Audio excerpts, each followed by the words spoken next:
C'est la première fois que je donne une conférence à Saint-Étienne. Et ça m'a permis aussi, durant la journée, de me familiariser un peu avec le contexte local et les activités, les différentes institutions de la communauté ici.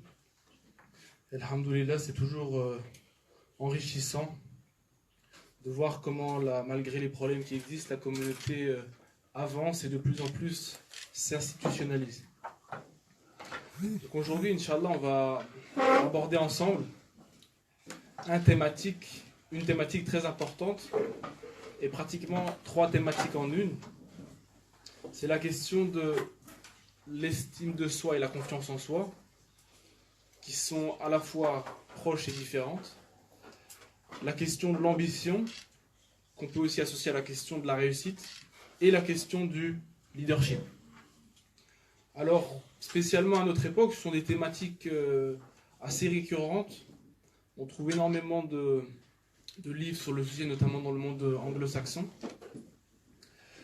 Et ce sont des thématiques importantes parce qu'elles permettent de comprendre un certain nombre de mécanismes et de pouvoir parfois aussi acquérir un certain nombre d'outils qui permettent à tout un chacun, aussi bien sur le plan individuel que sur le plan collectif, de pouvoir se développer, de pouvoir s'émanciper, de pouvoir aller de l'avant et de pouvoir envisager un avenir positif et meilleur. Et dans le cadre de notre communauté, ces thématiques sont d'autant plus importantes qu'il existe de vraies crises qui touchent les musulmans, ou en tout cas un grand nombre de musulmans, à la fois des vraies problématiques sur tout ce qui concerne, à la fois sur le plan individuel et collectif, la confiance en soi, l'estime de soi. Il existe de vrais complexes d'infériorité qui ont bien sûr des causes explicatives, qui sont liées à toute une propagande coloniale et post-coloniale de dévalorisation de l'islam, de la culture orientale, de l'altérité perçue comme telle par certains occidentaux à travers plusieurs siècles. Et donc il y a des complexes accumulés parce qu'il faut comprendre une chose, c'est que on est toujours le fruit d'une histoire. Même sans s'en rendre compte, on est influencé par l'histoire de nos ancêtres, parce qu'ils ont subi et parce qu'ils ont vécu. Et c'est quelque chose qui se transmet à la fois par la mémoire d'un pays, d'un peuple, d'une famille, et à la fois, aujourd'hui on le sait, il y a une dimension même génétique. Il y a une forme de transmission génétique de tout un héritage beaucoup plus ancien. Et il y a aussi, on le sait, aujourd'hui, dans ce qui nous concerne en France et plus largement en Europe, une vraie dévalorisation de l'islam et la construction d'un problème musulman et qui impacte les communautés musulmanes. Parfois même, quand certains musulmans surréagissent en termes d'affirmation identitaire, c'est lié à ces attaques, à ces dévalorisations et parfois même à une volonté de déshumaniser les musulmans. Et donc tout ça, ça a un effet psychologique qui crée parfois même des ravages sur le plan social. Peut-être certains d'entre vous ont pu le constater, dans certains quartiers, on voit des gens qui sont en totale perdition et le décrochage sur le plan scolaire, sur le plan du contexte global, amène parfois des problématiques d'ordre psychologique et qui ont des conséquences ensuite sur des familles et on est dans des cercles vicieux et destructeurs. Et donc, je pense qu'il est important de se réapproprier un certain nombre de notions et de voir comment on peut se réapproprier notre patrimoine, notre héritage en tant que musulman, en tant que personne d'origine maghrébine, africaine, asiatique, turque et de différentes origines. Et comment, à partir de nos appartenances multiples, de ce qui constitue nos héritages pluriels, envisager un avenir positif et nous construire positivement. Sur le plan identitaire, sur le plan communautaire, sur le plan spirituel, sur le plan moral, et aussi sur le plan citoyen, parce qu'on est aussi des citoyens français qui construisons l'avenir de ce pays. Donc quand on parle de confiance en soi et d'estime de soi, c'est souvent deux notions qui sont utilisées de manière interchangeable. Pourtant, il existe une nuance entre les deux. L'estime de soi, elle renvoie plutôt à l'opinion qu'on a de nous-mêmes, à l'image qu'on a de ce que nous sommes, de ce qu'est notre identité, de ce que sont nos origines, nos croyances, et de ce qui constitue notre être sur le plan individuel, en tant qu'individu. Parce qu'il y a ce qui nous définit en tant que personne qui appartient à un tout. C'est-à-dire, j'appartiens à la communauté musulmane, j'appartiens à la communauté maghrébine, turque, à la communauté nationale française. Et on a aussi des éléments qui nous caractérisent en tant qu'individus, qui sont nourris par un parcours, une expérience. La confiance en soi, elle renvoie plutôt à une forme de sentiment de sécurité quant à soi. C'est-à-dire l'idée de croire en soi, en ses capacités, en son potentiel, et c'est ce qui permet de mieux construire et d'envisager des projets d'avenir. Et ce qu'il est important de faire, c'est de ne pas simplement parler de confiance en soi et d'estime de soi, mais de voir dans quelle mesure on peut nous-mêmes envisager ces notions à partir de nos références musulmanes. Pourquoi c'est important? Parce que la confiance en soi et l'estime de soi, en arabe, c'est quelque chose d'important pour le développement personnel. Pour être un être équilibré, j'ai besoin un minimum d'avoir une opinion positive sur moi-même et sur ce que je suis. Et j'ai besoin d'avoir confiance en mon potentiel pour pouvoir aller de l'avant et construire. Et cette absence de confiance et cette absence d'estime, elle fait que très souvent on va stagner dans des formes de décadence, dans des formes de passivité qui nous empêchent de relever les défis qui sont les nôtres. Mais, et c'est là que l'islam a toute son importance, l'excès de confiance en soi et d'estime de soi, la confiance en soi et l'estime de soi poussée dans ces extrêmes, dans les extrêmes de l'ego, nous mènera à des formes d'arrogance, d'orgueil, de vanité et d'autosuffisance. Et ça, c'est quelque chose que l'islam condamne. Et c'est pour ça qu'il est important, tout d'abord, d'associer, en tant que musulman, la question de la valorisation de soi, de l'estime de soi et de la confiance en soi avec l'éthique islamique. L'akhlaq. Ça, c'est quelque chose d'important en islam. Innama bu'ithtu li utammima makarim al-akhlaq. Le prophète alayhi salatu wassalam nous a dit: je n'ai été envoyé que pour parfaire l'éthique, la morale, les bons comportements. Et donc à ce niveau-là, qu'est-ce que nous dit l'éthique islamique? L'éthique islamique nous dit: tu ne peux pas avoir une telle confiance en toi que tu penses être supérieur aux autres. On ne peut pas. Le sentiment de supériorité vis-à-vis d'autrui, ça vient d'où? Shaitan, quand il refuse d'obéir à Allah subhanahu wa ta'ala, parce qu'il pense être meilleur. C'est aussi une forme d'autosuffisance. J'ai tellement confiance en moi que je pense que j'ai besoin de personne et je n'ai pas besoin d'Allah. Non, dans tout ce qu'on fait, on a besoin d'Allah. Dans tout ce qu'on entreprend, on a besoin d'Allah. Dans tous mes projets, je dois mettre Allah subhanahu wa ta'ala au centre. Allah subhanahu wa ta'ala doit être au cœur de ma vie, au cœur de ma projection dans le présent et dans l'avenir. Et on doit avoir conscience que sans lui, nous ne sommes rien. Que sans lui, nous ne sommes rien. Et ce qu'il est important de faire, c'est de connecter notre réflexion sur la confiance en soi et à l'estime de soi aussi à la spiritualité musulmane. Parce que c'est par la spiritualité musulmane qu'on arrivera à maîtriser les failles de notre ego, de notre intériorité, pour dompter ces tentations qui existent en l'homme et qui nous poussent parfois à l'orgueil, à l'arrogance, au kibriya. Et ça, c'est fondamental. Associer l'estime de soi et la confiance en soi à l'éthique, la spiritualité, à la modestie et à l'humilité. Si j'ai confiance en moi, c'est parce que j'ai confiance en Allah. Je nourris ma confiance en Allah et par la confiance que j'ai en lui, je gagne de la confiance en moi-même. Toujours connecter les deux. Et ça, comment ça s'appelle dans la tradition musulmane? Tawakkul ala Allah. Le fait de s'en remettre à Dieu. Tawakkul.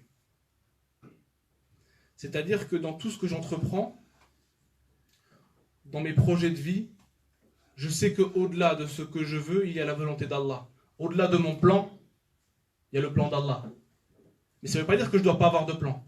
Je dois planifier ma vie, je dois faire des projets. Mais avec cette humilité de comprendre que je ne suis pas tout puissant. Qu'au-delà du pouvoir humain que j'ai, il y a le pouvoir d'Allah qui me dépasse. Qu'au-delà du savoir que je peux acquérir et qui peut me donner aussi confiance en moi-même, il y a la science d'Allah qui me dépasse. Et comprendre que ce que j'obtiens, je l'obtiens par sa volonté. Et l'humilité, c'est important. وَعِبَادُ الرَّحْمَنِ الَّذِينَ يَمْشُونَ عَلَى الْأَرْضِ هَوْنًا. Et les serviteurs du tout miséricordieux sont ceux qui marchent humblement sur terre. Humblement sur terre. C'est pas parce qu'à un moment donné, j'ai confiance en moi-même grâce au diplôme que j'ai pu avoir, grâce à ma position sociale, grâce à mon statut, que je dois marcher avec arrogance, que je dois mépriser les autres, que je dois les déconsidérer. Non, c'est l'inverse. Je dois avoir confiance en moi parce que j'ai confiance en Allah. Je dois avoir une certaine estime pour moi-même à travers mon amour que j'ai pour Allah.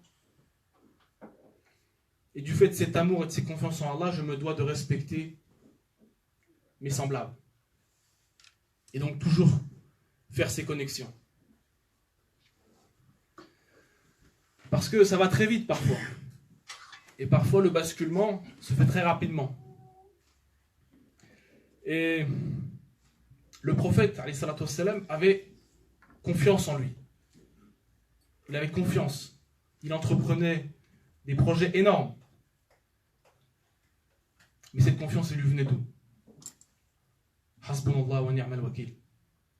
Je m'en remets à Dieu, il est le meilleur des garants. Je m'en remets à lui, il est le meilleur des garants. Je compte sur lui. Subhanallah. Lorsque on est en situation parfois, face à des épreuves, face à une difficulté, le manque de confiance fait qu'on a peur, qu'on peut avoir du stress, de la panique, de l'angoisse. Et constamment, Allah subhanahu wa ta'ala, par son verbe, par sa parole, nous rassure et nous donne confiance en nous-mêmes. Le Coran est un remède pour gagner en confiance en soi, en estime de soi. Quand Allah dit dans le Coran, La tahzan inna Allah ma'ana. Ne t'afflige pas, Dieu est avec nous. Oui, il y a de l'islamophobie. Oui, il y a de la discrimination. Oui, il y a des gens qui nous dénigrent. Oui, ça peut nous attrister. Oui, ça peut avoir un impact sur l'image qu'on a de nous-mêmes. Mais le Coran vient ici pour nous apporter une voie de libération. On n'accorde pas de considération excessive à ce qu'ils peuvent dire de dénigrant sur toi et place ta confiance en Allah. Ne t'afflige pas, ne sois pas triste. Ne te rabaisse pas. Et Dieu est avec toi. Et si Dieu est avec toi, qui peut être contre toi? Qui peut être contre toi? Tu pourras perdre parfois face aux hommes ici-bas, mais tu obtiendras la récompense fondamentale, fil akhirah.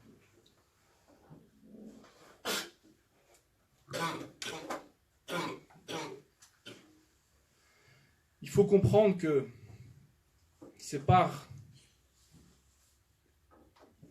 le tawakkul, le fait de s'en remettre à Dieu, et en plaçant notre confiance en lui, qu'on va gagner en force.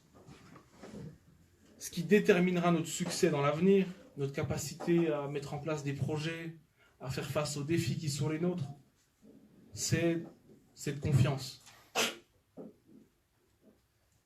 C'est une confiance qui nous donnera de l'audace du courage, de la force intérieure. Quand on voit le prophète alayhi salatu wassalam, qui ne reculait devant rien et qui n'avait peur de rien, d'où lui venait cette force? De sa relation à Allah.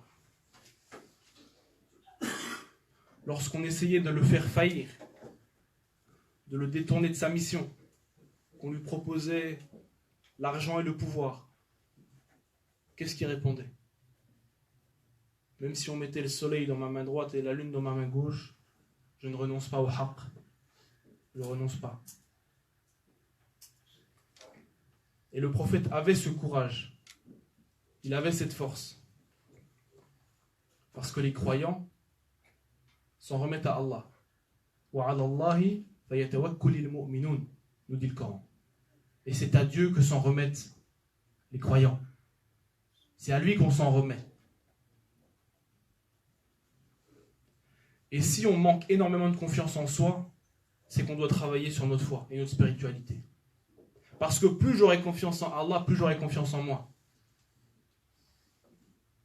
Plus j'aimerai Allah, plus j'arriverai à aimer, à m'aimer moi-même, bien sûr, dans les limites à ne pas dépasser et ne pas tomber dans des formes d'amour-propre et de vanité. Donc vous voyez, ce juste milieu, il est important. Il faut de l'estime de soi, il faut de la confiance en soi, mais il faut l'associer à deux choses. L'éthique et la spiritualité. L'éthique qui nous appelle à faire preuve d'humilité et à ne pas tomber dans la vanité et l'orgueil, et la spiritualité qui est le chemin, la voie de la purification, taskiyat an-nafs, qui nous permettra justement de lutter contre ces potentiels excès.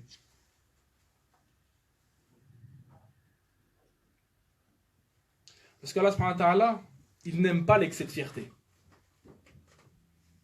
Il faut être fier de ce qu'on est. Avoir confiance en soi et avoir de l'estime de soi, c'est être fier de ce qu'on est. Il faut qu'on soit fier d'être musulman. Il faut qu'on soit fier de nos origines. Il ne faut pas laisser le pouvoir à autrui de nous dicter ce qu'on doit être et ce qu'on doit penser de nous-mêmes. On doit être fier de ce qu'on est. Mais que cette fierté ne nous mène pas, encore une fois, à l'orgueil. Inna Allah la yuhibbu kulla mukhtalin fakhur. Dieu, il n'aime pas les gens qui font preuve d'excès dans la fierté, dans l'amour propre, dans des formes d'arrogance. Et donc ça, c'est le premier élément, je pense, qu'il faut retenir sur la question de l'estime de soi et de la confiance en soi. Un autre élément, c'est comment on développe aussi cette confiance en soi. Là, je vous ai parlé de la question de l'éthique et de la spiritualité, mais de manière plus pratique, ça passe par un ensemble d'éléments. Et bien sûr, je ne peux pas vous donner une liste exhaustive, mais il y a un premier élément qui est important, c'est la question du savoir et de la connaissance. Al-ilm wal-ma'rifa. Parce que le savoir, dans n'importe quelle société humaine et à travers l'histoire, c'est toujours du pouvoir. Plus je me connais moi-même, plus je connais le monde et l'environnement qui m'entoure, plus je serai capable d'avoir un impact sur mon avenir et sur l'avenir de la société dans laquelle je vis. Le savoir, c'est toujours du pouvoir. Et c'est pour ça, pourquoi certains dirigeants, certaines personnes parfois, veulent maintenir des peuples, des communautés dans l'ignorance. Parce qu'ils savent que la clé de la libération individuelle et collective, c'est l'acquisition du savoir. Et c'est pour ça que l'islam insiste autant sur l'importance du savoir. Talabul ilm faridatun li kulli muslim wa muslima, nous a dit le prophète alayhi salam. La quête de savoir, c'est une obligation pour chaque musulman et chaque musulmane. Iqra bismi rabbika alladhi khalaq. Lis au nom de ton Seigneur qui t'a créé. Dès le début, dès la première révélation, l'islam nous invite à l'étude, à la quête de savoir. Et c'est pour ça qu'il faut développer, autant que faire se peut, une forme de curiosité intellectuelle. Il faut s'intéresser aux choses. Il faut qu'on s'intéresse à tout. Il faut qu'on s'intéresse à la politique, à la sociologie. Il faut qu'on ait une culture générale. Il ne faut pas simplement dire, voilà, je me spécialise dans un domaine et je m'arrête à ça. On peut se spécialiser dans un domaine, mais c'est important d'avoir cette curiosité qui fait qu'on essaye constamment de développer son intellect. de développer notre capacité critique. Non seulement augmenter nos connaissances, mais aussi augmenter notre capacité d'analyse et de compréhension. Et c'est pas pareil. Vous savez, le penseur français Montaigne, il disait il y a les têtes bien pleines et les têtes bien faites. Tête bien pleine, c'est l'acquisition de connaissances. Tête bien faite, c'est développer sa capacité d'analyse et de compréhension du monde. Et nous, on a besoin des deux. Acquérir des connaissances et développer nos capacités intellectuelles. Et plus je développerai mes capacités, plus j'aurai confiance en moi. Je vous donne un exemple. Vous êtes face à quelqu'un qui dénigre l'islam, avec des arguments, avec un discours construit. Si vous ne connaissez rien à votre religion, si vous n'avez pas l'outillage intellectuel et méthodologique qui vous permet de contre-argumenter, ben forcément, ça aura un impact sur l'estime de soi et sur la confiance en soi. Par contre, si vous êtes en face de lui avec du savoir, avec de la connaissance, avec des capacités en termes de communication, alors là, vous aurez confiance en vous-même et vous allez lui montrer quelle est la vérité. Et vous allez déconstruire ses préjugés et ses mensonges avec force et intelligence et sagesse. Et donc, il faut développer ça. Parfois, la lecture peut transformer un homme. Le savoir peut vous transformer. Regardez, vous connaissez l'histoire de Malcolm X. Un peu. Malcolm X, c'était un leader afro-américain converti à l'islam qui est mort en 1965. Et c'était quelqu'un qui était dans la délinquance et qui avait une image très négative de lui-même en tant que personne et en tant que noir. Et quand il était en prison, il a commencé à rencontrer des gens qui l'ont amené à se convertir à l'islam et il s'est engagé dans un processus d'acquisition du savoir. Il lisait tous les livres qu'il trouvait. Il a dévoré des livres et des livres et des livres. Et plus il lisait et il gagnait en connaissance, plus il se transformait.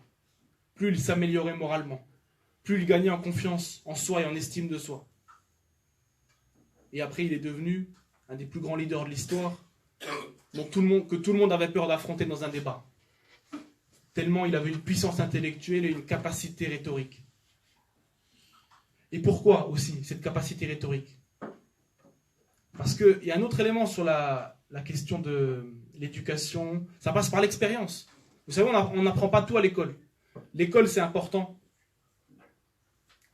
Les connaissances théoriques, c'est important, mais il y a aussi l'école de la vie.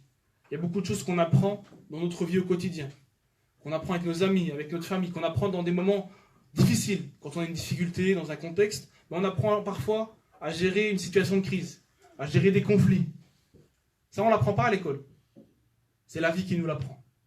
Et c'est pour ça que dans la vie, il faut toujours avoir cette mentalité de nous dire que chaque jour, je peux apprendre de n'importe quelle situation. J'en apprends sur l'homme, j'en apprends sur moi, et j'en apprends sur le fonctionnement d'une société et des groupes humains. Et c'est pour ça que moi, je vous invite,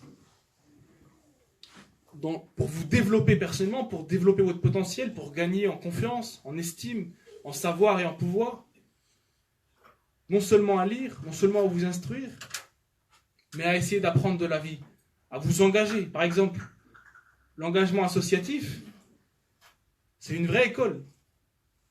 Dans l'associatif, on apprend à travailler en équipe, on apprend à gérer des projets, on apprend à se projeter dans l'avenir. Et parfois, quand on réalise des projets positifs, ça nous permet aussi de gagner en estime de soi. Parce qu'il y a l'idée qu'on contribue à l'intérêt général, qu'on est utile aux autres. C'est important. C'est des choses fondamentales. Et de même, parfois, dans le cadre associatif ou dans d'autres cadres, quand on est amené à prendre la parole en public, à s'exprimer, à débattre avec d'autres gens, et bien on développe quoi? Cette capacité à débattre, à construire notre argumentation, à parler en public, à dépasser le stress qui parfois amène à une forme de crainte. Et c'est comme ça que les grands leaders ont commencé. Il y a toujours un début à tout. Sur la question du leadership que je développerai après. Et quand on développe ses compétences, ses capacités, on gagne en quoi? Confiance en soi, estime de soi. J'y reviens à chaque fois. Par le voyage. Lorsqu'on voyage, c'est aussi une école de la vie. On apprend des cultures, on apprend des rencontres, on apprend un paysage, on apprend sur soi.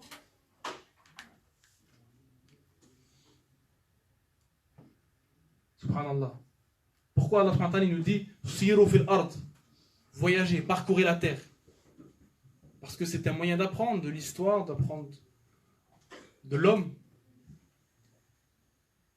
Sanurihim fil afaqi wa fi anfusihim hatta sanurihim ayatina fi anfusihim, le verset, excusez-moi.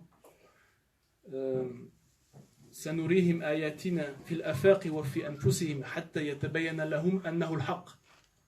Et nous leur montrerons nos signes dans l'horizon et en eux-mêmes pour que la vérité leur apparaisse, pour qu'elle leur devienne claire. Allah subhanahu wa ta'ala, il t'envoie des signes dans l'horizon et en toi-même, par ton expérience, et en toi-même par l'horizon, par la contemplation de la création. Tout ça, c'est un processus. C'est comme ça qu'on se développe aussi spirituellement. Et subhanallah, regardez comment le prophète alayhi salam essayait toujours de donner confiance à ses compagnons, de les rassurer spirituellement. Quand le prophète sallallahu alayhi wa sallam était avec Abu Bakr dans la grotte lors de la hijra, et qu'ils étaient à deux doigts d'être découverts par leurs ennemis, qui auraient été sans pitié. Abu Bakr a eu un moment d'angoisse. Il raconte, il parle, il a eu un moment d'angoisse. Qu'est-ce que lui dit le prophète? Ya Aba Bakr, ma dhannuka bi ithnayn, Allahu thalithuhuma. Qu'est-ce que tu penses de deux personnes? Oh Abu Bakr, qu'est-ce que tu penses de deux personnes dont le troisième est Allah? Vous voyez, face à une épreuve, Abu Bakr a été pris d'angoisse.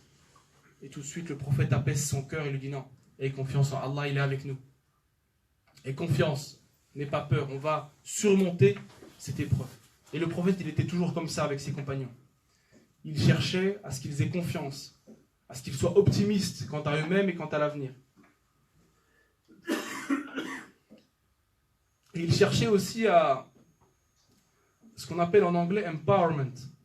Il n'y a pas vraiment d'équivalent en français, c'est-à-dire à renforcer leurs capacités, à leur donner du pouvoir. Et ça passe aussi par la confiance. C'est-à-dire qu'à un moment donné, il est important que quand on a des responsables musulmans, d'associations, de mosquées, mais aussi des parents, il est important de savoir faire confiance aux jeunes, pour les responsabiliser, de leur confier des tâches, de leur confier des missions. Parce que par ce processus-là, ils vont apprendre, ils vont s'autonomiser, ils vont développer leurs connaissances et leurs capacités. Et ils vont gagner aussi en confiance en soi, par la confiance qu'on leur donne et par l'expérience qu'ils vont acquérir. Et le prophète, c'est ce qu'il faisait. Pourquoi, à votre avis, le prophète alayhi salatu wassalam a confié le commandement de l'armée musulmane pour une conquête en Palestine à Oussama ibn Zayd, radiyallahu anhu, alors qu'il avait 17 ans. Et alors que la plupart des compagnons plus âgés et des compagnons de haut degré étaient contre. Ils disaient que c'était une mauvaise idée. Et ils ont dit au prophète, c'est pas une bonne idée, on veut pas. Et le prophète a insisté, il a dit, ici, ça sera Oussama. Pourquoi il a insisté de cette manière-là? Alors qu'il y avait des généraux ou des commandants plus expérimentés que Zayd, qui n'avaient que 17 ans, que Oussama ibn Zayd. Pourquoi? Parce que par cela, on lui confie cette tâche, il va l'autonomiser, il va le responsabiliser, il va lui donner confiance en lui. Et c'est par cette voie-là, expérimentale, qu'il développera son potentiel de leader et qui lui a permis, et c'est ce qui est arrivé, d'être devenu par la suite un grand leader et qu'il a réalisé de grandes choses. Vous voyez, c'est un processus éducatif, pédagogique. Subhanallah. 17 ans. Et la confiance en soi, c'est ce qui nous permet d'avoir de l'ambition. Hein, c'est aussi dans notre thème. De l'ambition. Dans la vie, il faut avoir de l'ambition. Cette idée que l'ambition est, par définition, et dans n'importe quelle circonstance négative,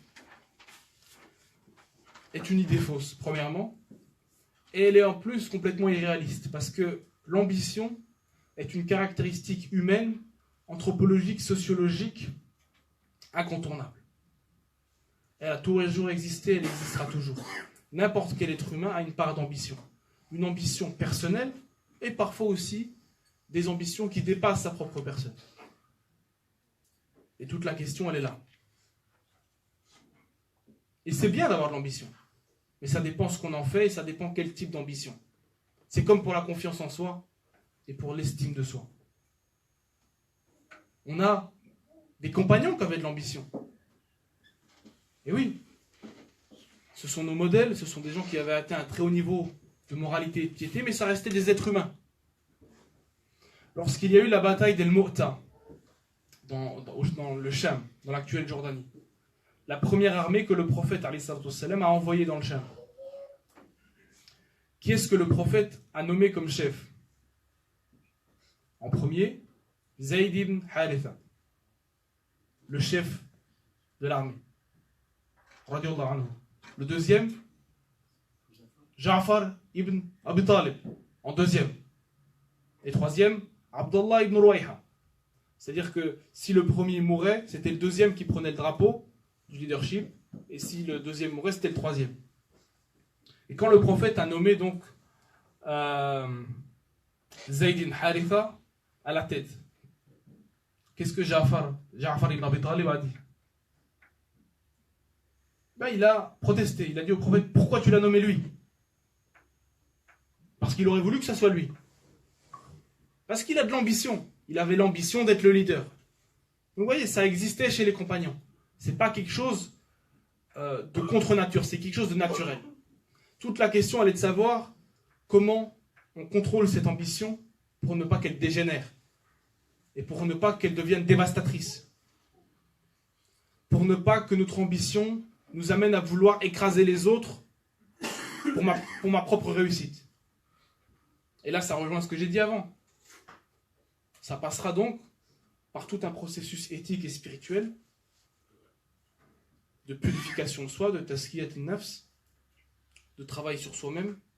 Le Coran nous dit « Qad aflaha man zakkaha » et certes bienheureux celui qui se purifie, qui purifie son ego, qui purifie son être.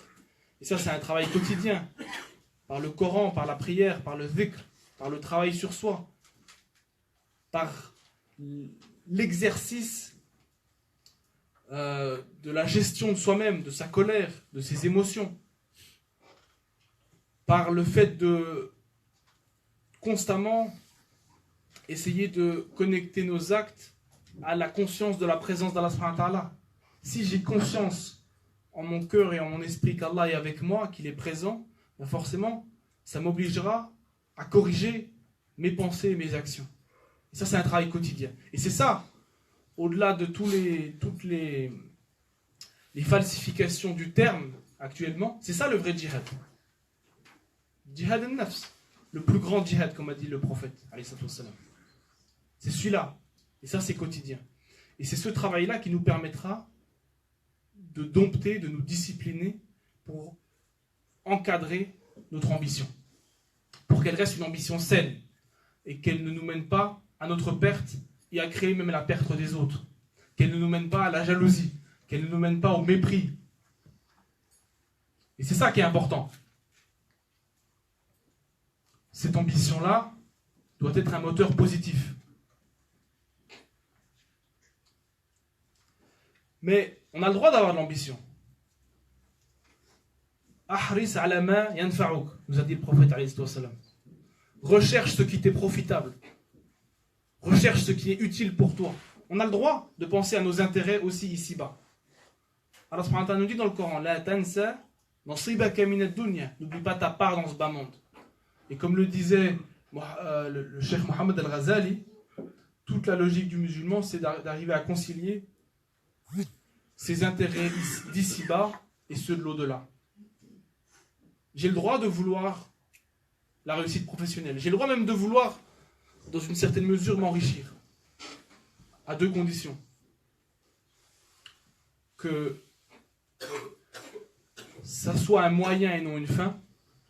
C'est-à-dire que la réussite ne soit pas une finalité en soi dans ma vie, mais soit un moyen qui me permette de trouver une forme de bonheur, de répondre aux besoins de ma famille. Et un moyen aussi qui, au-delà des intérêts personnels, me permette d'être au service de ma communauté, de ma société, de faire preuve de solidarité. Et donc il faut concilier l'objectif individuel avec un objectif plus large de solidarité globale. Et que ma niya soit toujours pour Allah subhanahu wa ta'ala. Et donc ça, c'est un vrai travail de conciliation, où on concilie des sentiments et des aspirations humaines naturelles avec les exigences de l'éthique et de la spiritualité musulmane.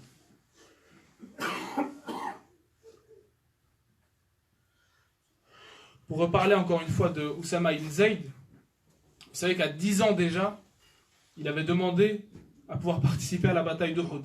À 10 ans. Bien sûr, ça lui a été refusé, pour les raisons que vous imaginez à 10 ans.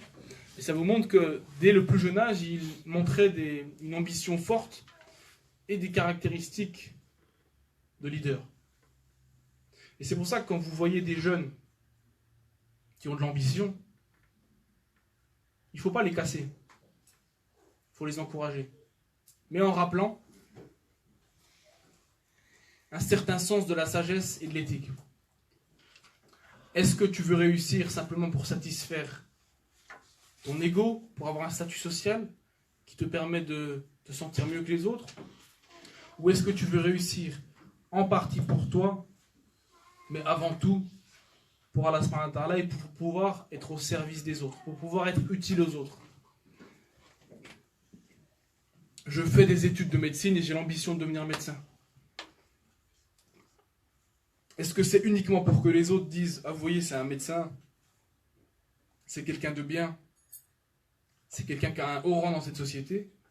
Ou alors, je veux avant tout devenir médecin pour pouvoir servir les autres, pour pouvoir soigner les malades, pour être au service des hommes et au service de Dieu. Et je vous donne l'exemple du médecin, mais ça vaut pour tous les métiers et pour tous les projets. Est-ce que je veux acquérir du savoir pour m'en vanter, pour penser que je suis mieux que certains parce que j'ai plus de connaissances? Ou est-ce que je veux acquérir du savoir pour me développer personnellement et pour aussi le transmettre, pour être utile, pour contribuer à l'intérêt d'une communauté, à l'intérêt général? Et cette question-là, chacun doit se la poser. Lorsque vous planifiez votre projet d'avenir, posez-vous-la. Posez-vous ces questions. Et notre salut passera par là.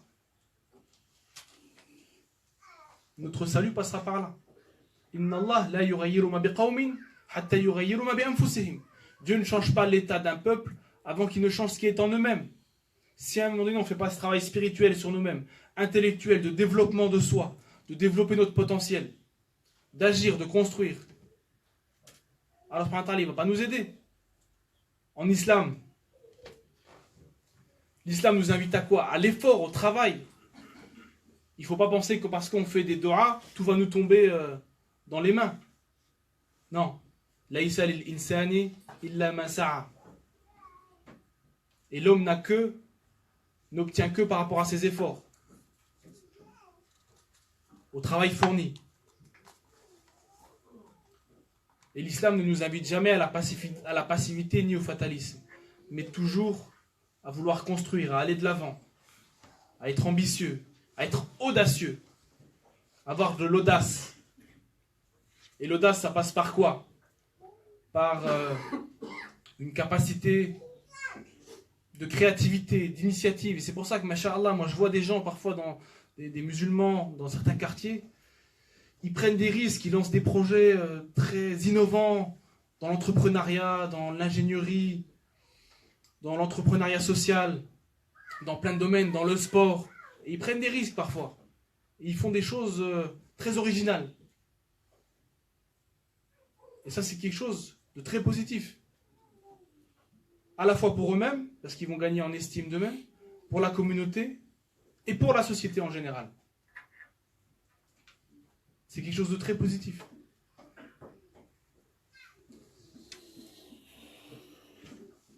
Et plutôt que l'ambition nous mène à une concurrence déloyale et immorale pour notre autodestruction, et ça existe chez nous, ça existe chez les musulmans, ça existe dans les mosquées.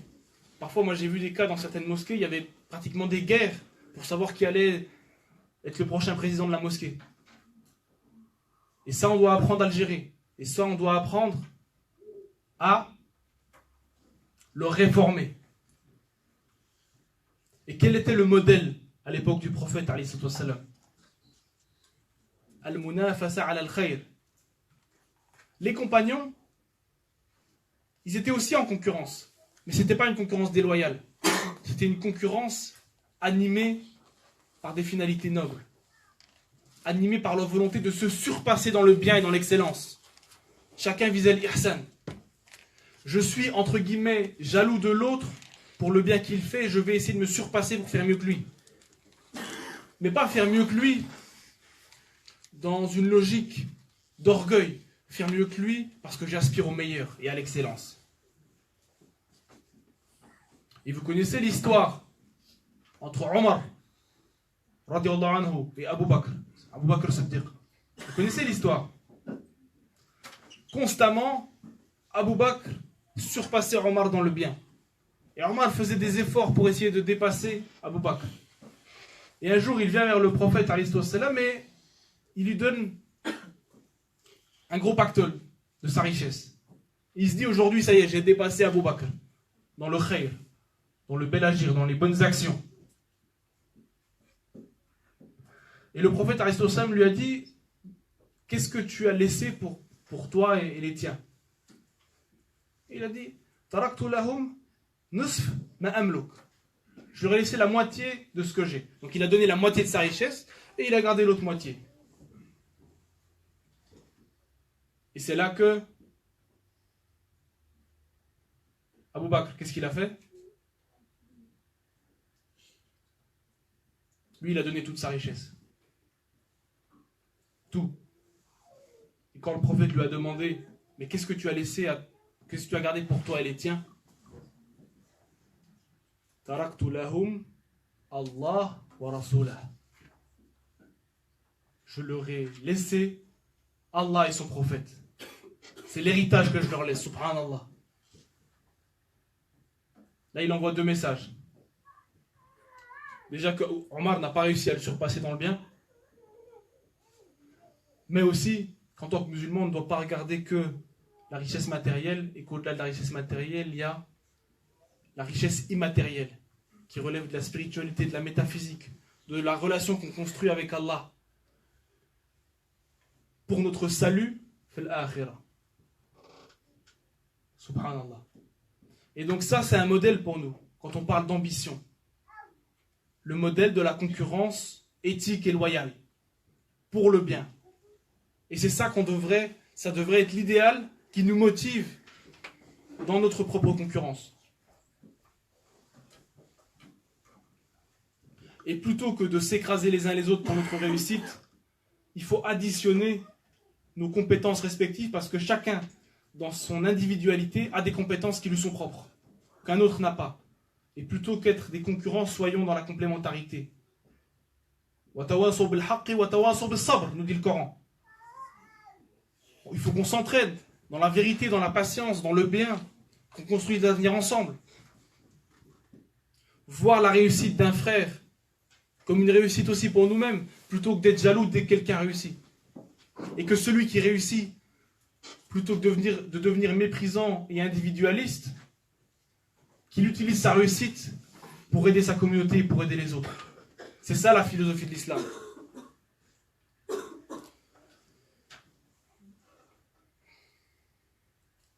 C'est toujours le problème quand je suis lancé dans une conférence, après j'ai peur d'être trop long.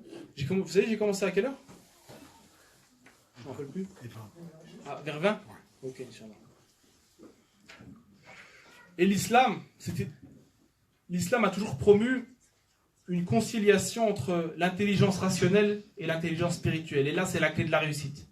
Si vous voulez réussir dans la vie en tant qu'individu, en tant que communauté, il faut concilier les deux. C'est-à-dire faire des efforts, donner de soi, viser le meilleur et l'excellence sur le plan humain et de la réalité concrète, et ajouter à ça le fait de s'en remettre à Dieu, de placer notre confiance en lui et de l'invoquer pour notre réussite. Et de comprendre que on ne peut pas réussir sans sa permission. Vous voyez, il faut associer les deux. Mais c'est pas de nous dire je m'en remets à Dieu, mais donc je fais rien. Et si je ne fais rien et rien n'arrive, ben c'était que c'était le plan d'Allah. Non, ça ne marche pas comme ça l'islam. L'islam, elle nous dit non, tu dois agir, tu dois faire ton mieux. Et sur ce qui dépasse ta capacité, ton entendement, là tu t'en remets à Allah subhanahu wa ta'ala. Lorsqu'un compagnon a demandé au prophète est-ce qu'il devait attacher sa chamelle et s'en remettre à Allah, ou la laisser sans être attaché et s'en remettre à Allah, qu'est-ce que lui a dit le prophète? Aqilha wa tawakkal. Tu l'attaches et après, tu t'en remets à Allah. Mais tu l'attaches. Pourquoi? Parce que il y a des règles dans la vie. Tu ne peux pas faire n'importe quoi et après dire bon, je m'en remets à Dieu. Tu ne peux pas dire je vais pas étudier, je vais rien faire, je vais rien construire, et après la Oumma elle va tout révolutionner, elle va se réveiller, elle va se développer, elle va s'émanciper. Ça ne marche pas comme ça. Je dois agir, je dois faire de mon mieux, et en même temps, je m'en remets à Allah. C'est ça le message de ce hadith. Quand il dit tu attaches ta chamelle, parce que si tu l'attaches pas, elle va s'enfuir. C'est pas parce que tu fais une dua et que tu t'en remets à Allah qu'elle va rester là immobile. Ça marche pas comme ça. Je me rappelle un cheikh, il racontait une histoire, il disait si demain vous avez un musulman pieux qui fait des du'as, qui plante une graine et qui fait des du'as pour qu'elle pousse. Quelqu'un de pieux qui prie, qui fait des du'as. Et vous avez quelqu'un qui n'est pas musulman, qui est athée, qui n'est pas croyant, qui plante aussi la même graine et qui tous les jours l'arrose et va entretenir le jardin. Quel est le jardin qui va fleurir? C'est pas celui du musulman. Et c'est une image, mais parfois ça fait un peu penser à certaines réalités qu'on vit. Non, dans d'autres circonstances. Malheureusement. Et donc toujours, n'oubliez pas, mes chers frères et sœurs, associez votre intelligence rationnelle en planifiant votre vie, en planifiant des projets, avec intelligence, avec précision. Et en même temps, associez ça à toute une démarche spirituelle. C'est ce que le prophète a fait lors de la hijra. Lors de la hijra, il n'est pas parti de la Mecque à Médine juste en disant voilà, at-tawakkal ala Allah, salam alaikum. Non. Il a planifié pendant des mois et des mois une stratégie. Avec un guide qui s'appelait Urayqit, avec qui ils ont mis en place un chemin qui contournait le chemin traditionnel. Il a demandé à Ali de le remplacer dans son lit pour mettre en place un subterfuge. Il y avait une personne qui était chargée de les ravitailler, etc. etc. Un plan d'une grande rationalité, d'une minutie extrême et d'une grande intelligence. Et dans le même temps, comme on le voit, quand ils sont dans la grotte, quand à un moment donné on est dans des situations où on n'a plus aucun pouvoir, tawakkul ala Allah. Et le prophète c'était ça. Je planifie avec mon intelligence et je m'en remets à Dieu. C'est pas l'un sans l'autre. Certains pensent que leur intelligence leur permet de s'exonérer d'Allah, et ceux-là sont dans l'autosuffisance. Et certains pensent que parce qu'il y a la spiritualité et la relation avec Allah, ils peuvent négliger tout ce qui relève de l'intelligence, de la planification rationnelle, de l'effort et du travail. Non, on associe les deux.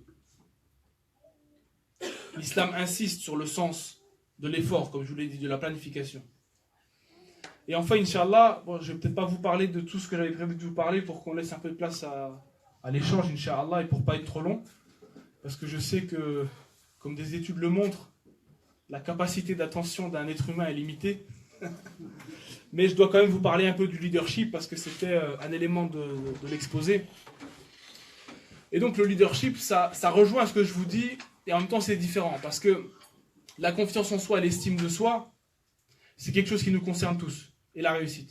Le leadership, ça ne concerne pas directement tout le monde. Même s'il y a plusieurs formes de leadership, et que chacun peut développer une forme de leadership. Il ne faut pas penser que le leadership, c'est que pour le chef.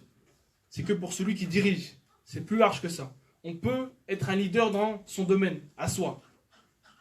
Et bien sûr, une des conditions d'un leadership positif et concluant et effectif, c'est la confiance en soi, l'estime de soi. Un leadership ne peut pas réussir avec des gens frustrés qui ont un complexe d'infériorité. Si vous avez des leaders comme ça ne marchera pas. Et si vous avez des leaders qui ont un complexe, soit qui les poussent dans un extrême ou dans un autre, c'est un leadership qui est voué à l'échec. C'est des gens équilibrés, qui ont confiance, qui ont de l'estime en eux-mêmes et en ce qu'ils sont, qui arriveront dans les différents domaines qui nécessitent un leadership de réussir. Donc le premier élément dans la question du leadership, c'est ce que j'ai dit juste avant, la capacité de planifier. Je planifie mon temps. Parce qu'on sera questionné sur le temps, le jour du jugement. Et qu'est-ce que le prophète alayhi salatu wassalam nous a dit?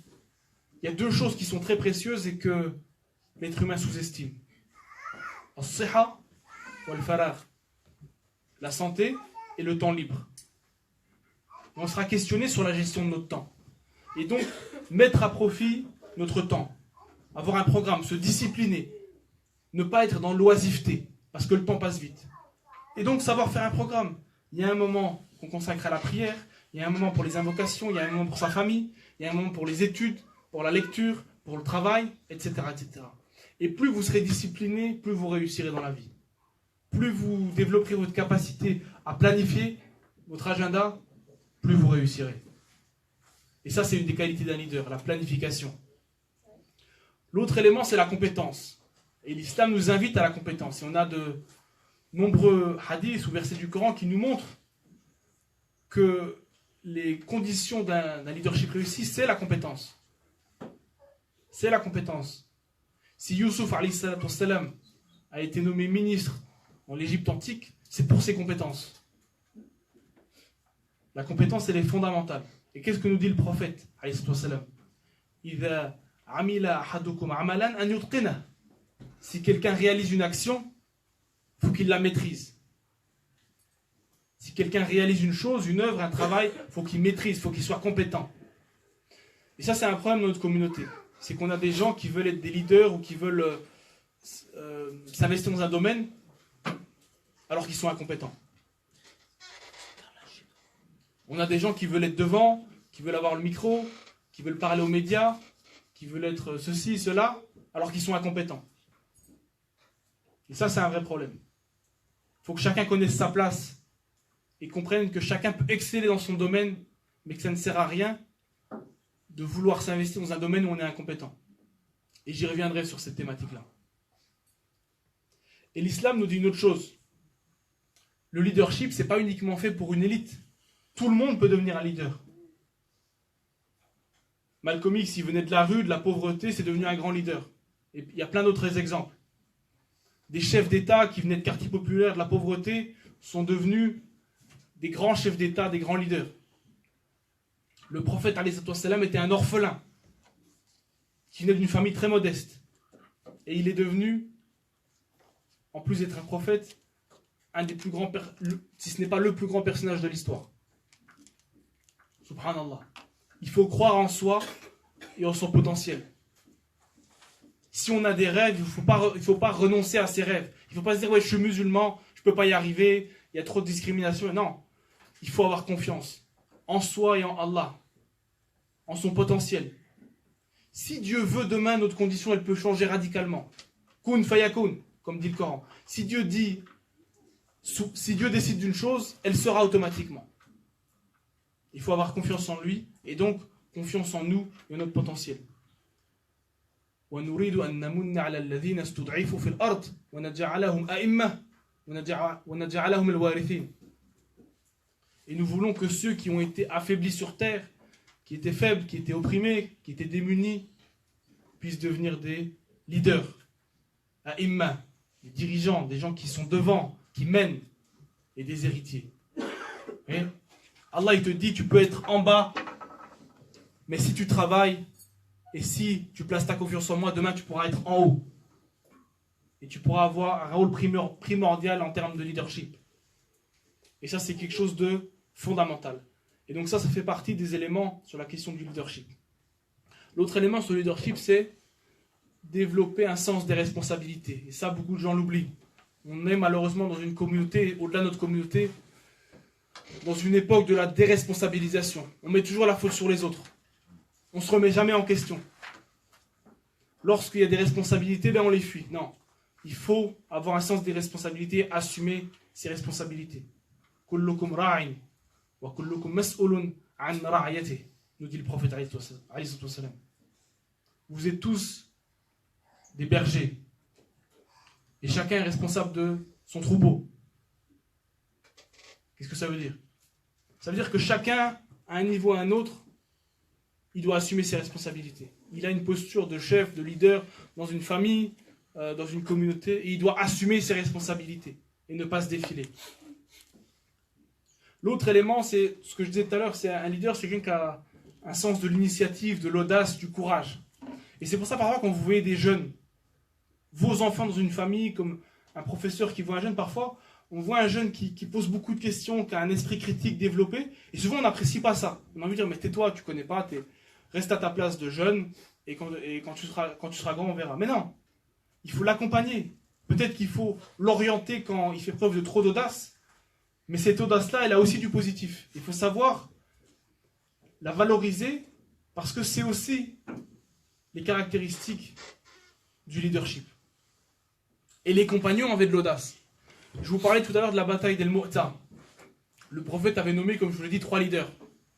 Quand les 3 leaders sont morts, parce qu'ils sont tous morts durant la bataille, rahmatullah alayhim, il n'y avait plus personne sur la liste que le prophète avait nommé. Alors qu'est-ce qu'on fait? On est en pleine bataille. Qui est-ce qui prend le commandement de l'armée? Parce que sans leader, on ne peut pas mener l'armée. C'est le chaos. Et bien il y a un homme qui s'appelle Khalid ibn al-Walid, anhu, qui a pris le drapeau, et qui a pris l'initiative, et qui a pris le leadership. On n'avait pas le temps de demander l'avis de Foulan ou Foulan. Non, c'était une situation de crise, une situation d'urgence. Il fallait gérer la crise, il fallait faire preuve d'audace, de courage, et il a pris le leadership. Et on a besoin de cette audace, de ce courage et de ce sens de l'initiative dans notre communauté. Il en faut des gens comme ça. Et ça, c'est aussi une des qualités du leadership. Et ça vaut dans le domaine économique, dans le domaine social. Il faut oser innover, oser prendre des risques. Comme dans le domaine aussi, où parfois on est dans un contexte où il y a des pressions politiques, où il y a de l'islamophobie, il faut oser parfois dire non, on n'accepte pas le racisme, on n'accepte pas ces discriminations, on n'accepte pas ces insultes. Il faut savoir se tenir debout, fier, droit, courageux. Ça, c'est aussi des qualités du leadership. Un autre élément, et je vais bientôt m'arrêter, vous inquiétez pas, c'est une des caractéristiques du leadership, c'est d'avoir un sens de l'équité et de la justice. C'est de ne pas penser que parce qu'on est leader, on est meilleur que les autres. Parce qu'on est leader, on doit penser avant tout à son intérêt et à profiter de sa situation. Mais on doit au contraire, en tant que leader, se soucier de ceux qu'on est censé mener, qu'on est censé orienter, de ceux entre guillemets qui nous suivent. Et dans tous les domaines, comme je vous dis, chacun peut être leader dans un domaine. Il y en a qui peuvent être leaders à un niveau national, à un niveau local, dans une famille, dans une société, dans une entreprise. Quelqu'un peut être un leader dans son domaine de compétences, dans le domaine scientifique, dans le domaine médical. Chacun a sa place. Chacun a sa place. Et donc ça, c'est quelque chose de fondamental. Vous savez, au mois d'octobre, j'étais en Malaisie et j'avais été reçu par l'ancien Premier ministre, Dr Mahathir Mohamed, qui était un grand leader, un des plus grands leaders musulmans de l'époque contemporaine, chef d'État, qui est un leader populaire jusqu'à aujourd'hui. Et je lui ai posé la question, je lui ai dit, pour vous, c'est quoi un leader vertueux? Et il m'a dit, c'est quelqu'un qui se soucie de ceux qui sont derrière, de ceux qui le suivent, qui se soucie de leur bien-être, et qui donne de ses compétences et de lui-même pour améliorer leur vie. Et ça, c'est ce que nous demande l'islam. C'est ce que nous demande l'islam. Et aussi de faire preuve de bienfaisance.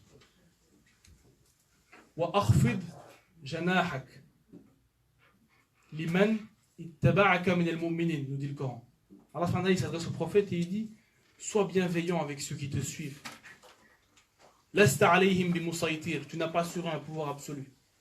Le prophète était le leader, mais ça ne lui donnait pas le droit, comme le dit Allah subhanahu wa ta'ala, d'être injuste envers ceux qui le suivent. Il devait faire preuve de bienveillance. Et c'est ce qu'il a fait. Et c'est ce qu'il a fait. Et donc, Inch'Allah, j'avais peut-être encore un point, parce que je pense que c'est important, c'est que, comme je vous dis, chacun doit trouver sa place. N'essayez pas de prendre une place qui n'est pas faite pour vous. N'essayez pas de vouloir, comme je vous l'ai dit, par exemple, moi, il y avait un cas, parce que je me rappelle d'un cas que j'avais vécu, où il y avait quelqu'un qui voulait toujours parler à la presse, au nom d'une mosquée. Et c'était une catastrophe, parce qu'il ne savait pas parler, il disait n'importe quoi, et au bout du compte, c'était au détriment de tout le monde. Non, c'est pas ta place. Tu as une place, tu es très fort dans la gestion de certaines choses, mais celle-là, c'était pas la tienne. Et chacun doit trouver sa place. N'oubliez pas l'histoire de Abu Dharr al-Ghifari. Il est venu voir le prophète, il lui a demandé qu'il lui confie le leadership, la gouvernance d'une région. Qu'est-ce que lui a dit le prophète? Ya Aba Dharr, araka da'ifan, wa inni uhibbu lak ma uhibbu li nafsi. Oh Abu Dharr, je considère que tu es quelqu'un de faible. Et pourtant, je veux pour toi, j'aime pour toi ce que j'aime pour moi-même. Et qui est Abu Dharr al-Ghifari? C'est un grand compagnon qui fait partie des Muhajiroun, que le prophète aimait, qui était un grand leader. Mais le prophète, il a compris une chose.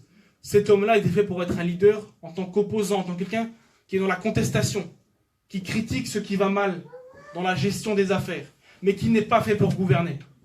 Il y en a qui sont faits pour être dans la contestation, d'autres qui sont faits pour le pouvoir. Chacun a sa place et chacun peut être un leader dans son domaine. Et donc, pour conclure, ce que je peux vous dire, c'est croyez en vous-même, ayez confiance en vous-même. Ne laissez pas les autres décider de votre avenir. Ne laissez pas les autres vous dicter ce que doit être notre religion, ce que doit être l'interprétation de notre religion, comme certains tentent de le faire aujourd'hui. Soyez fiers de l'héritage de ce qu'est la civilisation arabo-musulmane, de ce qu'ont fait nos ancêtres. Ne croyez pas en toutes ces campagnes de dévalorisation de l'islam et des musulmans. Et à partir de cette fierté, à partir de cette réappropriation de notre être et de nos références, affrontons avec sérénité, avec intelligence et courage les défis d'avenir. Et avec l'aide d'Allah et avec le travail qui sera le nôtre, Inch'Allah, l'addition de nos réussites intellectuelles fera notre réussite collective. Jazakumullah khairan.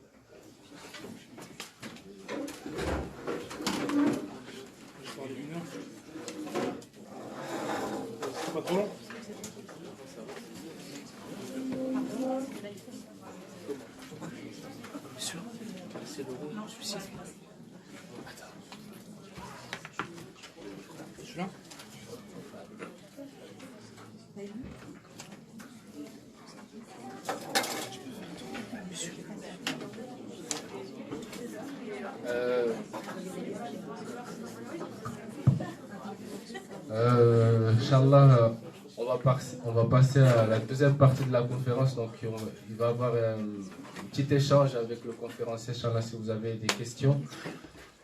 Donc, on va prioriser les questions qui étaient dans la boîte à questions, justement. Donc, elles tournent toujours. Si vous avez d'autres questions qui sont venues en tête après, donc je vous invite à les écrire sur une feuille et les mettre dans la boîte à questions, Inch'Allah. Donc, première question, Yanis. Le leader qui fait face à un concurrent déloyal, exemple dénigrement et espionnage industriel, c'est-il possible? Comment ça? C'est ce qui est marqué. Là, il y avait la deuxième partie de la question derrière, en fait. C'est-il possible de répondre de la même façon?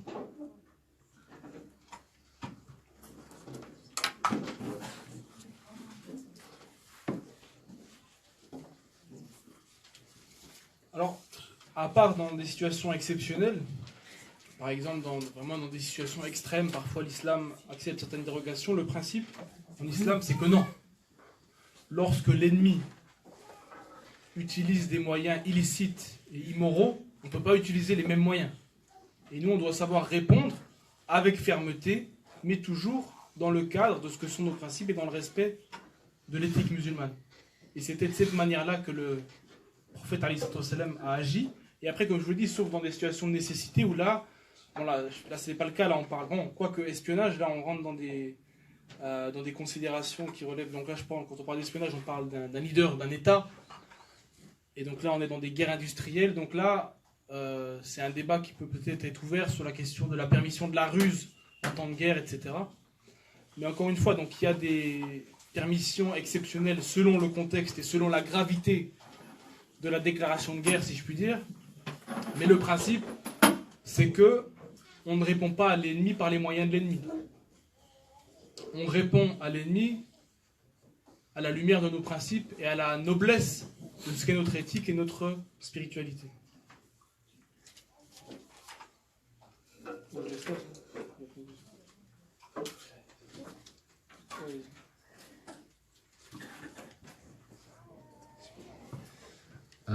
Deuxième question. Donc, je n'ai pas confiance en moi, en mes capacités, et pourtant, je pense avoir confiance en Dieu. C'est fini. Alors, c'est vrai que, vous savez, Abu Hamid al-Ghazali, il a beaucoup parlé de cette question-là, c'est le doute quant à soi. C'est-à-dire que je doute quant à moi-même, quant à la force de ma propre foi, de ma propre religiosité, mais sans douter d'Allah. Sans douter d'Allah. Et donc effectivement, c'est pas parce qu'on n'a pas confiance en soi que ça veut dire qu'à un moment donné, ça remet en cause sur le principe notre foi. Mais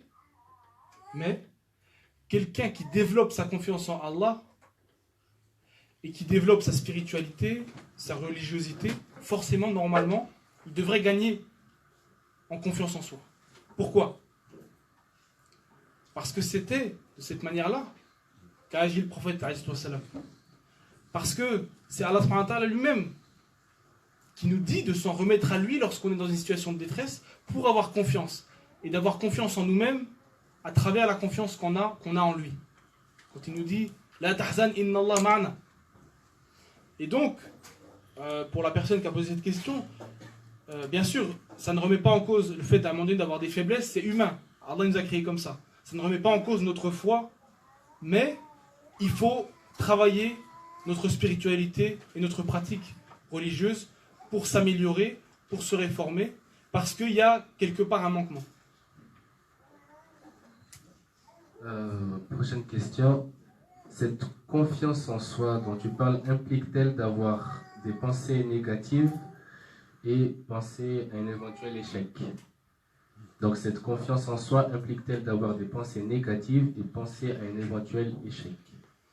D'accord, oui, il faut comprendre une chose, c'est que la confiance en soi, ça ne veut pas dire d'avoir une confiance tellement absolue en soi-même et ses capacités qu'on n'envisage même plus la possibilité d'échouer. Non, en tant qu'être humain et par humilité, et ça rejoint ce que je vous disais dans le fait de concilier la confiance en soi et l'estime de soi avec l'éthique et la spiritualité, c'est qu'à un moment donné, non seulement par humilité, mais par humanité, j'ai envie de dire, et par réalisme, on doit envisager toutes les options et on a toujours une part de doute. Même quand on a confiance en soi, il y a toujours une part de doute. Pourquoi ?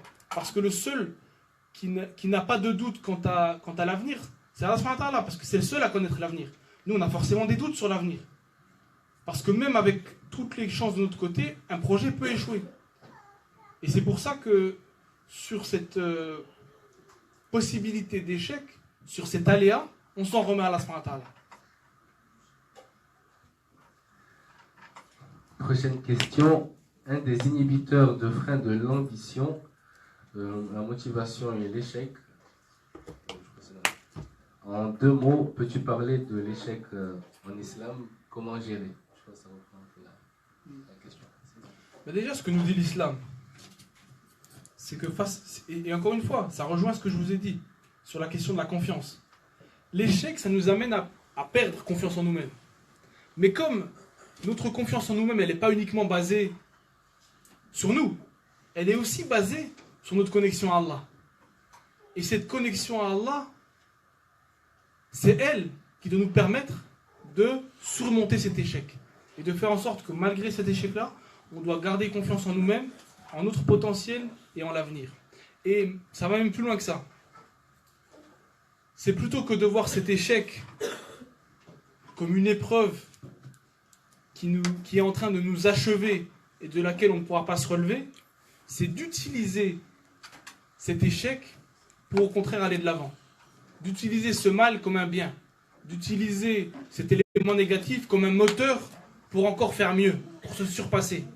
J'ai échoué ici, eh ben je vais essayer de recommencer en donnant 2 fois plus d'efforts, en fournissant 2 fois plus d'efforts. Et c'est toujours ça. Utilisez les épreuves de la vie comme une école pour vous améliorer, plutôt que pour tomber à terre. Hein? Quand on tombe, c'est pour mieux se relever. Quand on échoue, c'est pour tenter de mieux réussir après. Et regardez les musulmans. Quand ils ont perdu certaines batailles, ça a créé aussi du désespoir. Mais qu'est-ce qui leur a permis de surmonter ça? La connexion à Allah, la force du prophète en tant que modèle inspirant. Et finalement, au bout du compte, ils ont surmonté cette épreuve. Ils en ont tiré les enseignements nécessaires, ils ont tiré des enseignements de leurs erreurs, ils sont allés de l'avant et ils ont fini par gagner. Et après, il y a eu Fatah Makkah. Vous voyez? Et donc, ça doit être notre philosophie de vie. L'échec n'est pas une fatalité. L'échec est un moment dans la vie qui est toujours surmontable. Et il nous apprend aussi l'humilité. Parce que parfois, l'excès de réussite, par rapport à tout ce que je parlais tout à l'heure, ça va donner un excès de confiance en soi qui va nous mener à l'orgueil. Et l'échec nous rappelle notre faiblesse humaine. Il nous rappelle qu'on n'est qu'un être humain et qu'on a besoin d'Allah subhanahu wa ta'ala. On a besoin de lui pour aller de l'avant. Donc, encore une fois, tout est connecté. Tout est connecté de manière globale. Et il ne faut pas dissocier les différents domaines et les différents ordres. Prochaine question. Que penses-tu, Yanis, des formations en développement personnel? En as-tu une à conseiller ou à déconseiller? Alors, pas spécialement, je n'ai pas spécialement à conseiller ou déconseiller, mais je pense que c'est positif sur le principe, et c'est des connaissances qui sont bonnes d'acquérir, mais il est important, pour celles qui sont des formations en développement personnel général, d'y ajouter de manière complémentaire, ce que je viens de faire, en tout cas en partie, toute la réflexion islamique sur le sujet. Parce que parfois, la question de l'humilité, de l'éthique, de la spiritualité, elle sera absente d'une formation classique, entre guillemets, laïque du sujet. Donc prenez, enrichissez-vous de ces formations, mais ajoutez-y notre valeur ajoutée musulmane.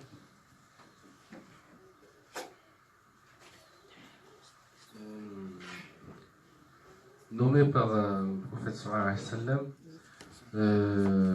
sallam, le sahaba Oussama de 17 ans est bien celui qui connaissait par cœur la sourate al-Baqarah.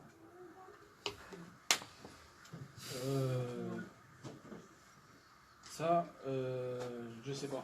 C'est pas lui. Mais à ma connaissance, je crois pas que c'est lui. Non, c'est pas lui. Mais à vérifier. Ça, c'est des choses qui se vérifient facilement.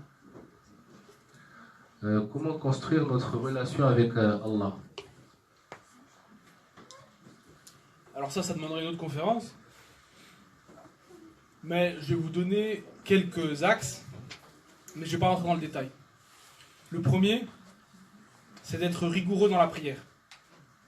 Les faire à l'heure, et ne pas percevoir la prière comme un élément, comme un fardeau dont on doit se débarrasser au plus vite. Non, je dois essayer de corriger les vues de mon esprit pour percevoir la prière comme un rendez-vous quotidien, 5 fois par jour, avec mon Seigneur, et un rendez-vous auquel j'ai envie d'aller.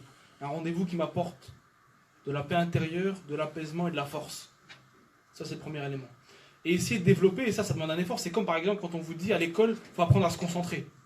Ben, tu fais un effort et tu te concentres. Ben là, c'est pareil. Dans la prière, tu fais un effort, tu apprends à mieux te maîtriser, à mieux maîtriser la concentration, et tu te concentres dans la prière pour développer ta dévotion. Al-khushu', comme on dit en arabe. Al-khushu' fi s-salah. Ça, c'est un autre élément parce que dans la prière, notamment lors de la prosternation, c'est vraiment le moment clé de la proximité entre le Créateur et sa créature. Un autre élément, c'est la lecture du Coran. Il faut comprendre que la lecture du Coran, non seulement elle apaise les cœurs, non seulement elle nous connecte à Dieu, parce que Allah nous parle par le Coran, qui est sa parole. Allah, il nous parle. Donc c'est vraiment un lien très fort. Donc liez-vous quotidiennement au Coran. Troisième élément, faites beaucoup de dua. Parce que en parlant à Allah, non seulement Allah subhanahu wa ta'ala vous entendra, vous aidera, et en plus de ça, c'est quelque chose qui va développer votre humilité. Parce qu'en invoquant Allah, on reconnaît nos limites humaines, et c'est une forme d'humilité. Et un autre élément, c'est tout ce qui concernera la méditation sur soi, sur la création, sur les hommes, sur la nature, et prendre du temps parfois pour observer. C'est des choses très simples. Le prophète sallallahu alayhi wa sallam nous disait observer un oiseau qui vole, écouter un oiseau qui chante, et nous rappeler que la beauté de cette création nous vient de la grandeur du Créateur. Et tous ces éléments-là, lorsqu'on l'inscrit dans un quotidien, sur le long terme, et ben ça aura des effets sur la force de notre spiritualité et de notre relation à Allah subhanahu wa ta'ala. La prière de consultation d'Allah doit raffermir une décision sur un projet dont on ne sait pas vraiment si elle sera agréée de lui. D'accord, donc sur le salat al-istikhara, il y a deux choses. C'est effectivement quelque chose que le prophète nous a recommandé, donc il est positif de le faire lorsqu'on est confronté à des choix difficiles, mais il faut faire attention à certains excès qui existent, c'est-à-dire que on a des gens finalement qui ne prennent même plus le temps de réfléchir, de peser le pour et le contre, et qui pensent que finalement, ça rejoint ce que je vous disais tout à l'heure, sur la conciliation entre l'intelligence rationnelle et le fait de s'en remettre à Allah. On a certains qui pensent que voilà, je fais salat al-istikhara et ça va passer comme une lettre à la poste. Ça ne marche pas comme ça. Il faut concilier les deux encore une fois. C'est-à-dire qu'il faut soi-même faire des efforts pour poser le pour et le contre, pour voir et pour se donner toutes les chances pour faire le meilleur des choix. Et en dernière instance, au-delà de notre entendement, au-delà de notre capacité à comprendre et à percevoir les secrets du destin, eh ben, on fait la prière de consultation, on s'en remet à Allah pour lui demander qu'il nous oriente dans ce choix. Par des signes, par notre instinct, par la fitra. Et donc ça, c'est des choses qui ne sont pas très palpables. C'est-à-dire que les éléments, il n'y a pas d'éléments objectifs qui sont déterminés pour nous dire voilà, c'est ça qui est à la suite de la prière de consultation qui va te faire aller vers tel choix. Non, c'est des choses qu'on ne peut pas décrire. C'est des choses qui relèvent vraiment de l'intime, de l'invisible. Mais c'est des choses qui parfois, qu'on ressent et qu'on peut voir à travers des signes. Et c'est pour ça qu'il faut aussi développer notre capacité à observer les signes qu'Allah subhanahu wa ta'ala nous envoie. Dernière question, Inch'Allah. En tout cas, je ne sais pas s'il y en a d'autres. Confiance en soi peut-elle être développée sans l'amour de soi? Et qu'en est-il de l'extrême inverse, l'orgueil? Alors moi, je considère que quand on parle d'amour de soi, finalement, c'est la même chose que l'estime de soi. Et encore une fois, je pense que c'est quelque chose que j'ai quand même abordé dans la conférence, c'est-à-dire que pour moi, les deux vont ensemble. C'est-à-dire que je ne peux pas avoir confiance en moi si je pense que je suis un moins que rien, qui n'a aucune valeur, que je ne vaux rien à tous les niveaux. Non, il faut avoir un minimum d'estime pour soi-même si on veut aller de l'avant dans la vie. Et ça, au-delà même de la religion, c'est des choses qui sont démontrées par les psychologues. C'est-à-dire qu'à un moment, il y a besoin d'avoir de l'estime de soi. Mais encore une fois, toujours l'encadrer par l'éthique et la spiritualité pour faire en sorte que cette estime de soi ne se transforme pas en amour-propre excessif, en vanité et en orgueil. Inch'Allah, barakallahu fik, akhi al-karim. Il y a d'autres questions maintenant, Inch'Allah. Il y a encore du temps. Il y a encore du temps. Rappeler à tout le monde que la semaine prochaine, Inch'Allah, il y a un nouvel événement qui se prépare avec l'Institut Nawawi, qui consiste en fait en un gala à 4 dimensions, puisque d'abord il y a une conférence du Cheikh Mohamed Minta, et ensuite il y a l'idée de l'Excel, pour ceux qui ne les connaissent pas, vraiment un monde de détente et de monde, et puis il y a aussi des anachid avec voilà. Et la dernière dimension, c'est surtout, ça va permettre à l'Institut Nawawi de perpétuer ses actions et acquérir ce local. Donc n'hésitez pas à participer son... Il y a encore du temps pour les questions? À quelle heure le Maghreb? Encore 5 minutes. Donc on peut prendre encore quelques questions. Non?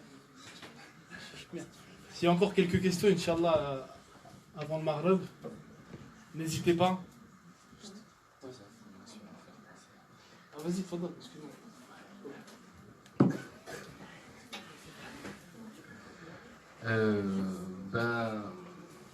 Comme disait le frère, si je peux me permettre, il a parlé dans sa conférence en parlant d'ambition, d'engagement dans des projets associatifs et dans des projets positifs. Donc il faut savoir qu'ici il y a un projet associatif, un très gros projet associatif, et cet institut dans lequel vous avez assisté à cette conférence ce soir vous invite tous et toutes à 2 événements qui sont très importants pour toute l'équipe Nawawi. Donc le premier événement, Inch'Allah, c'est demain. Donc demain de 10h à 17h, l'institut, toute l'équipe de Nawawi vous ouvre ses portes. Donc c'est les portes ouvertes. Donc il y aura toute l'équipe des professeurs en ce qui concerne les cours adultes ou les cours enfants. Donc toute l'équipe des professeurs et des étudiants seront là pour répondre à vos questions. Si vous avez des renseignements pour des inscriptions enfants ou adultes dans le cursus, que ce soit en sciences islamiques, langue arabe ou au Coran. Donc il y a toute l'équipe qui sera à votre disposition de 10h à 17h. Donc n'hésitez pas à passer pour avoir des renseignements, ou toute l'équipe sera là, Inch'Allah, pour répondre à vos questions. Donc deuxième information et deuxième événement, comme a dit le frère donc l'Institut a un projet associatif, même le plus gros, l'un des plus importants projets, c'est que ce local dans lequel nous sommes, on le loue, et le projet c'est d'acheter les locaux, donc des locaux de 270 mètres carrés avec le parking compris. Et le samedi 5 mai, l'Institut organise une soirée caritative, Inch'Allah, et vous invite tous et toutes à cette soirée, qui sera le samedi 5 mai à 18h.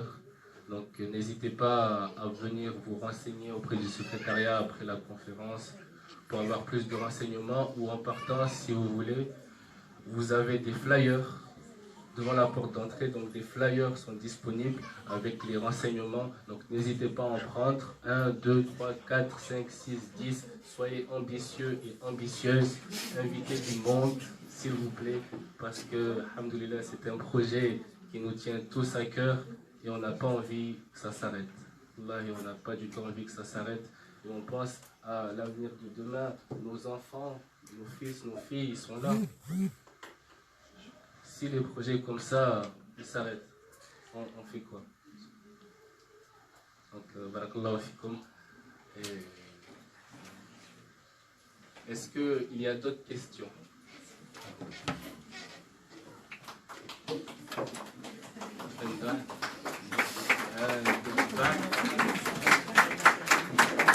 le frère va faire une doigt pour Khaït, Inch'Allah.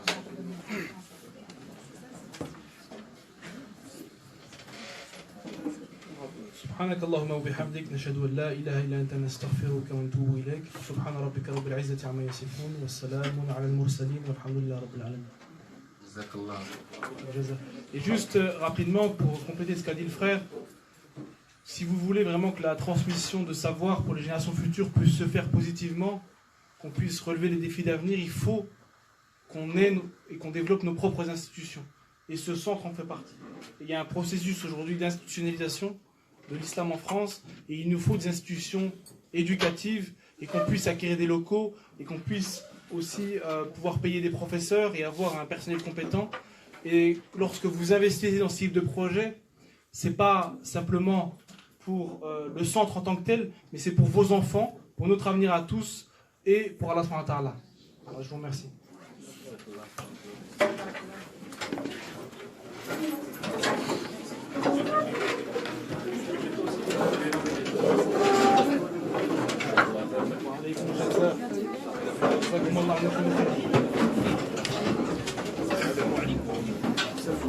Il est tombé d'un petit peu. Il vient, c'est ça? Non, il vient ici.